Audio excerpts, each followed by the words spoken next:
Welcome back to the Valery Real Estate Masterclass. Today we're going to be talking about home inspections, which can be a very important piece of the puzzle in buying a home for both buyers and sellers. So we're quickly going to go through four components of a home inspection. The first one is understanding the process and objective of a home inspection. The next is things to look for during a showing with your realtor. The third is what to look for in a home inspector. And the fourth is what to do if something goes wrong as a result of a home inspection. So we're going to start off by understanding the process or objective of a home inspection. And from my perspective, there's really only two reasons to do a home inspection. The first reason is to almost get an information package or a user manual for your home. If you're like most home buyers, you don't know a ton about construction or the systems that go into a real estate asset.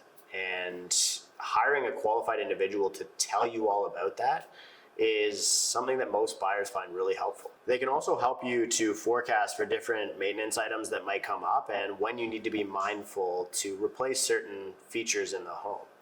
They'll give you a prospective age on the roof, the furnace, and any other expensive major mechanical features that you should think about replacing, and they'll kind of give you a time frame on when you should think about doing that. And finally, and this is probably the most important part of a home inspection, is you want to go through the home with a fine-tooth comb and look for any material latent defects with the structure of the home. A material latent defect is something that would reasonably change a person's perspective to buy a home.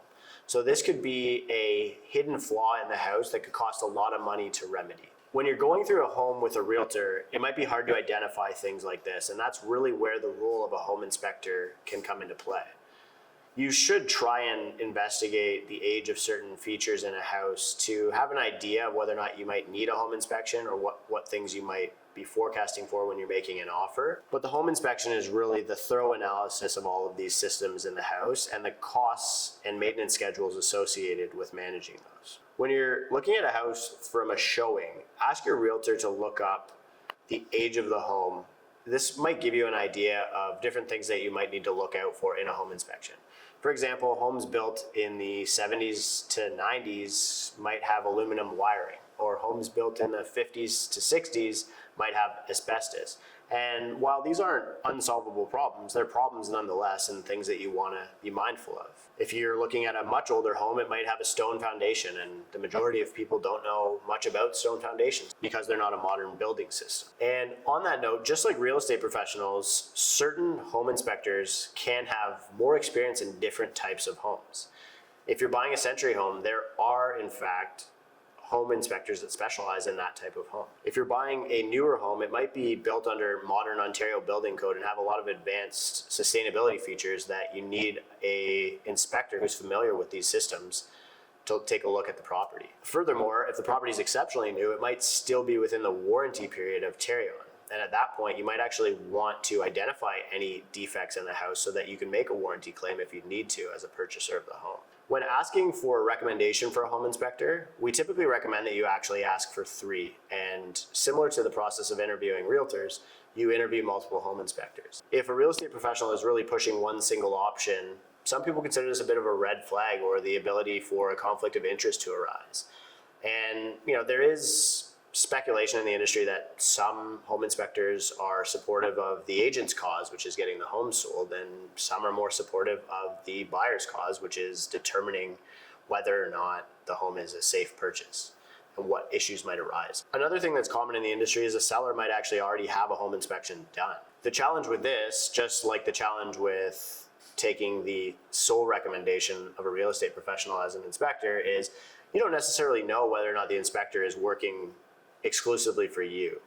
And because home inspectors don't have a fiduciary duty, they do have a customer service relationship, it is important that you do go through a relatively thorough interview process and make sure you feel comfortable with the individual who's going to be taking you through your home, teaching you about your home, and helping you identify any potential problems with your home. And on that note, the final piece I'd like to talk about is what happens if something does go wrong during a home inspection? What happens if you identify one of these material latent defects during a home inspection process? Let's say, for example, there's a large crack in the foundation of the home that's potentially letting in water, and because it's a dry summer month, you don't know whether or not there's water coming in through that. You really have 3 options in this case. The first one is to request an abatement from the seller.